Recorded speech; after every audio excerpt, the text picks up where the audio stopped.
জনাব হাসান আব্দুল্লাহ, আগস্টের 5 তারিখের পর থেকে আপনারা ছাড়া যারাই দাবি দেওয়া নেয় মাঠে নামছে, তাতে আওয়ামী লীগের ষড়যন্ত্র, প্রতি বিপ্লবীদের কর্মকাণ্ড বলছেন আপনারা। এর সত্যতা কি আছে, নাকি আপনাদের মাঠে থাকার কৌশল এটি? দেখেন, 5ই অগস্টের পর থেকে আজকে পর্যন্ত আমরা মনে হয় না যে ন্যাশনাল ইন্টারেস্টের বাইরে আমরা কোনো কিছু নিয়ে মাঠে নেমেছি। আমরা সবসময় প্রত্যেকটা রাজনৈতিক দলও কিন্তু বারবার বলেছে এই যে সরকারটি এসেছে অন্তর্বর্তীকালীন সরকার, তাকে সময় দিতে হবে এবং তাকে শক্তিশালী অবস্থানে নেওয়ার জন্য তাকে প্রয়োজনীয় সময় এবং প্রয়োজনীয় লজিস্টিক সাপোর্ট দিতে হবে। সেটা নিয়ে রাজনৈতিক দলগুলোর কোনো ধরনের মত পার্থক্য নেই। কিন্তু আমরা দেখেছি যে পার্সোনাল পারপাস সার্ভ করার জন্য বা কোনো ইনস্টিটিউশনাল পারপাস সার্ভ করার জন্য এখনই আমাকে দিতে হবে। যেমন আজকে আমরা যখন এই মুহূর্তে আপনার সাথে কথা বলছি, ঠিক কিছুক্ষণ আগেই পল্লী বিদ্যুৎ এবং আরইডির মধ্যে একটি সমস্যা হয় এবং তারা কিন্তু বাংলাদেশের 24টা জেলা, খুব সম্ভবত 24টা বা 14টা জেলায় কিন্তু তারা মানে ব্ল্যাক আউটে চলে যায়, যে তারা কাজ বন্ধ করে দিবে এবং কালকের মধ্যে যদি তাদের দাবি মেনে না নেওয়া হয় তাহলে 64 জেলাতেই তাদের কার্যক্রম বন্ধ করে দিবে। এখন এই ধরনের দাবিগুলো আমরা এগুলাকে সন্দেহের চোখে দেখি। আপনি এখনো পর্যন্ত দেখবেন না যে বৈষম্য বিরোধী ছাত্র আন্দোলন এখনো পর্যন্ত কোনো ব্যক্তিগত স্বার্থ বা ইনস্টিটিউশনাল ব্যক্তিগত স্বার্থ করার জন্য। জনাব আব্দুল্লাহ, ব্যক্তিগত স্বার্থে আপনি পথে কিভাবে নামবেন? আপনি কি ব্যক্তিগত স্বার্থে যে আমি আরো বেশি মিষ্টি খেতে চাই, এই ধরনের তো পথে কেউ নামেও না। না, এবং রাজনীতি মানে আপনি দেখেন, মানে দেশের স্বার্থের বাইরে আর আন্দোলন কি হয়? আপনারা তো সবই মানে ব্যক্তিগত। তাহলে দেখেন, এখন যে আন্দোলনগুলো হচ্ছে, বিভিন্ন সময় যে আন্দোলনগুলো হচ্ছে, বেশিরভাগ কিন্তু প্রাতিষ্ঠানিক যে আন্দোলন, অর্থাৎ কোন একটা ফোর্স চাচ্ছে, রিটায়ারমেন্ট একটা গ্রুপ। এখন তো দেখা গিয়েছে কি ক্লাব গভর্নমেন্ট হয়ে গিয়েছে, বিভিন্ন রিটায়ার্ড অফিসাররা তারা ক্লাব বানাচ্ছে, ক্লাব বানায় তারা আবার চাকরিতে ফিরতে যাচ্ছে। আপনি কিচ্ছু মনে করবেন না হাসান আব্দুল্লাহ, আপনার কথার সাথে আমি শেখ হাসিনার কথার অনেক মিল পাচ্ছি। আমি মিলটা ধরাই দিই। মিলটা কিরকম আমি আপনাকে বলি। ধরেন আপনারা যারা কোটা বিরোধী আন্দোলন করছেন, বাংলাদেশের সমস্ত লোকজনের তুলনায় তারা তো একটা ছোট একটা পার্সেন্টেজ, তাই না? তো এইটাকে যদি তারা একটা মানে ছোট জায়গা থেকে বা অন্য জায়গা থেকে তিনি যেভাবে বাতিল করে নাকচ করে দিতে চেয়েছিলেন, যেটি ব্যাকফায়ার করেছে, তাকে আপনারও কি সেভাবে কথা বলছেন আব্দুল্লাহ? দেখেন খালিদ ভাই, এখানে নাকচ করার কোনো বিষয় না। আপনার গভর্নমেন্টকে তো এখানে এই গভর্নমেন্টকে সময় দিতে হবে, পর্যাপ্ত সময়। আপনি আজকে গভর্নমেন্ট 8 তারিখ ফর্ম হয়েছে, আর 2 দিন পরে আপনি ইন্ডিভিজুয়াল একটা কোনো কারণ নিয়ে আপনি রাস্তায় নেমে যাচ্ছেন। এখন আমরা কিন্তু বারবার আমরা তাদেরকে রাস্তায় নামতে বাধা দেওয়ার মতো আমরা কেউই না। আমরা কিন্তু এই অথরিটি আমরা হোল্ড করিই না। যেমন গতকাল যখন আমরা হাইকোর্টে গিয়েছি, এই কাজটা কি আমাদের ছিল?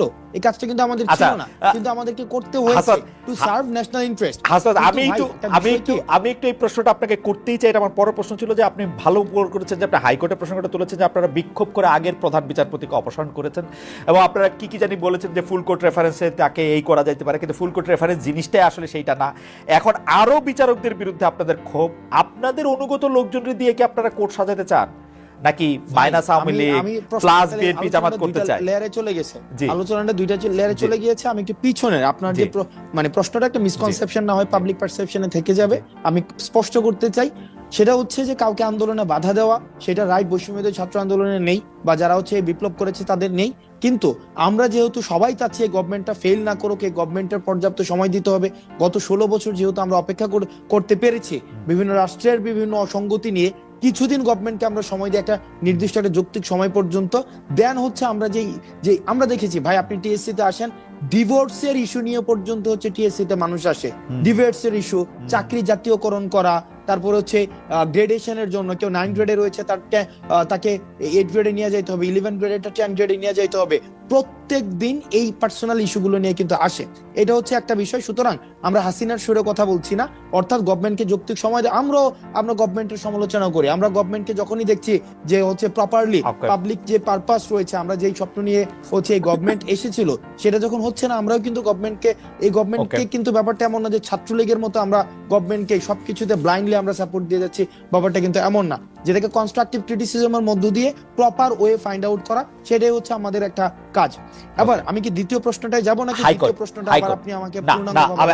আমার মনে হয় যে আপনি আপনার জায়গা থেকে পরিষ্কার করেছেন বিষয়টা। আপনি হাইকোর্টের এটাতে আপনি বলেন যে আপনারা হাইকোর্টে যেতেছেন, আপনারা প্রধান বিচারপতিকে অপসারণ করেছেন, তারপরে এখন দাবি তুলছেন অনেক বিচারকের অপসারণ করার থেকে। সেই ক্ষেত্রে কি আপনারা মাইনাস আওয়ামী লীগ করে জামাত বিএনপি প্লাস করতে চান, নিজেদের লোককে ক্ষমতায় বসাতে চান? আপনারা একটা লিস্ট কি দিয়েছেন যে এই লোককে আপনারা বিচারকে চান? আপনাদের সাথে কি আলোচনা করে নিয়োগ দেওয়া হচ্ছে যে এই লোককে নিয়োগ দিতে হইলে কি আপনারা বলবেন যে না উনি আওয়ামী লীগ করে সেজন্য দেওয়া যাবে না? ব্যাপারগুলি কি এরকম? মানে আপনারা আর কি? ওকে খালেদ ভাই, আমি এই জায়গাটাকে স্পষ্ট করি।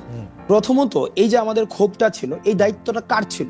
এই দায়িত্বটা ছিল, যেহেতু গভর্নমেন্টটা 2 মাসের বেশি ফর্ম হয়েছে, এই গভর্নমেন্টেরই কাজ ছিল যে এই 16 বছরে এই সরকারটাকে, এই একটা অবৈধ সরকারকে প্রতিষ্ঠিত করার জন্য আমরা বারবার দেখেছি হাইকোর্ট এক্ষেত্রে কিন্তু সবচেয়ে গুরুত্বপূর্ণ ভূমিকা রেখেছে।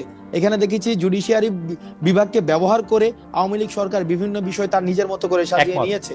এখন দেখেন এই কাজগুলো ফ্যাক্ট ফাইন্ডিং কমিটি করে কাজটা কিন্তু ছিল যেটা আইন মন্ত্রণালয়ের, তারা যেহেতু করেনি, পরবর্তীতে একটা পর্যায়ে আমরা দেখলাম হাইকোর্ট প্রাঙ্গণে আবার খুনি হাসিনাকে পুনর্বাসন করার জন্য সেখানে হচ্ছে মিছিল দেওয়া হচ্ছে। এখন যেখানে এত আমাদের আব্দুল্লাহ, আপনি কি আপনার ফর্মুলাতেই বলি, আপনি কি সরকারকে যথেষ্ট সময় দিলেন? আমি আপনাকে বলতে চাই যে আদালত প্রাঙ্গণে খোদ মানে গুরুত্বপূর্ণ জায়গায় একটি লিস্ট ঘুরে বেড়াচ্ছে যে এই 26 জন বিচারককে আসলে অপসারণ করা হবে বা তাদেরকে চায়ের দাওয়াত দেওয়া হবে, তাদেরকে ছুটিতে পাঠানো হবে। এই লিস্টটা কি আপনারা দিয়েছেন? আপনারা দিচ্ছেন? পয়েন্টটাকে আমি অ্যাড্রেস করব।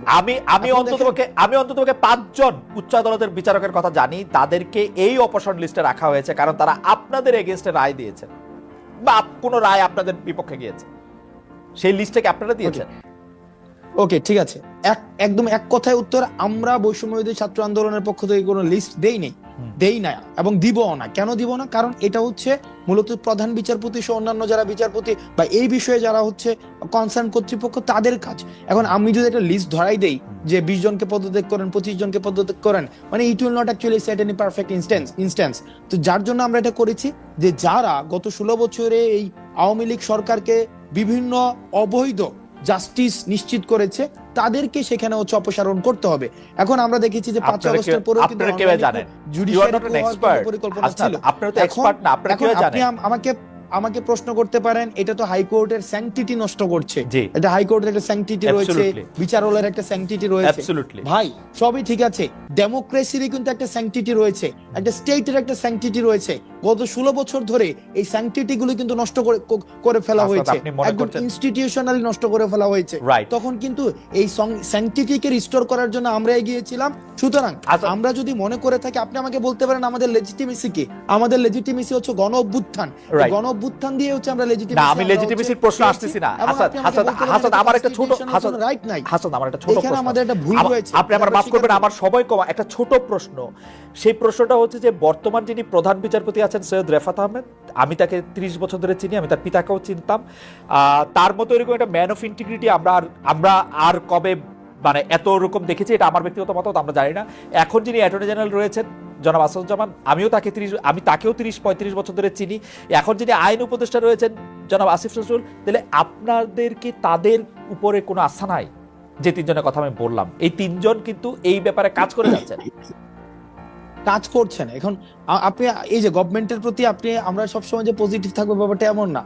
গত 2 মাসে যদি আমি ধারাবাহিক ভাবে কোনো কাজের প্রায়োরিটি সেট করি, এই প্রায়োরিটির মধ্যে কিন্তু এই কাজটা একটা গুরুত্বপূর্ণ কাজ ছিল। কিন্তু আমরা দেখেছি এই বিষয়ে এই গভর্নমেন্ট কোনো ধরনের এখনো পর্যন্ত দৃশ্যমান কোনো পদক্ষেপ নেয়নি। যেহেতু নেয়নি, এটার সুযোগে আওয়ামী দোসর যারা রয়েছে তারা হাইকোর্ট প্রাঙ্গণে আবার পুনর্বাসনের জন্য 10 জন লোক স্লোগান দিয়েছে। হাসনাত 10টা উকিল স্লোগান দিয়েছে, 10 জন 15 জন আমি দেখেছি। তার চেয়ে বড় কথা হলো যে হাসান, এটা নিয়েও আসলে আমরা পরে লম্বা কথা বলতে পারবো, কিন্তু আপনি যেটাকে পদক্ষেপ নেয়া বলছেন, আপনার আন্দোলন তখন শুরু করেছেন যখন আপনি দেখেছেন যে অন্ততপক্ষে যে 5 জন বিচারকের কথা আমি বলেছি, সেই 5 জন বিচারকের কোনো না কোনো রায় আপনাদের বিপক্ষে গিয়েছে, কোনো না কোনো সিদ্ধান্ত আপনাদের বিপক্ষে গিয়েছে।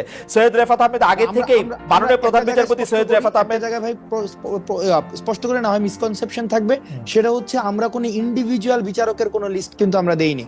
এখনো পর্যন্ত কোন ইন্ডিভিজুয়ালের লিস্ট আমরা বৈষম্যবিরোধী ছাত্র আন্দোলনের পক্ষ থেকে দেইনি। সেটা হচ্ছে প্রধান বিচারপতি সহ অন্যান্য বিচারপতি, কনসার্নড অথরিটি, তারা সিদ্ধান্ত নেবেন যে কোন কোন বিচারপতি কোন ধরনের বিচার ম্যানিপুলেশনের কাজে যুক্ত ছিলেন, তারা সেই বিষয়টি সিদ্ধান্ত নেবেন। আপনি কি জানেন একটা এক লাইনে কি বলবেন? আপনি কি জানেন একটা ভুল করার কথা বলছিলেন যে এটা আপনাদের ভুল হয়েছে, এটিকে এক লাইনে একটু বলবেন এটি কোনটা? আমি সরি, জি আমাদের ভুল আমাদের ভুল হয়েছে। আপনি আমাকে মাঝে মাঝে আমাদেরকে প্রশ্ন করা হয় যে আমাদের লিগ্যাল অথরিটি কি বা আমাদের এই কাজের জন্য আমরা কেন করব। দেখেন, এই কনস্টিটিউশনের আন্ডারে এই গভর্নমেন্টের শপথ পাঠ করা এবং যে বর্তমানে রাষ্ট্রপতি রয়েছে, এইটারকে আমরা মনে করি যে 5 আগস্টের পরে আমাদের বৈষম্য বিরোধী ছাত্র আন্দোলনের একটা পলিটিক্যালি মিসট্রিট করেছে আমরা। তখন এই আমরা কনস্টিটিউশনকে বাদ দিয়ে যদি আমরা একটা বিপ্লবী এটা অবশ্য- সরকারের দিকে এটা- যেতাম এটা- তাহলে এটা অবশ্য- আজকে আমরা ফুললি রাইট নিয়ে হচ্ছে আমরা অপারেট করতে পারতাম। হাসান, এটা অবশ্য আরেকটা বিস্তারিত আলোচনার ব্যাপার, কারণ এটি আসলে অনেকভাবে গবেষণা করে পর্যবেক্ষণ করে যেটি সবচেয়ে বেশি ভালো মনে হয়েছে বা সবচেয়ে যৌক্তিক মনে হয়েছে সেটি করা হয়েছে। যাই হোক,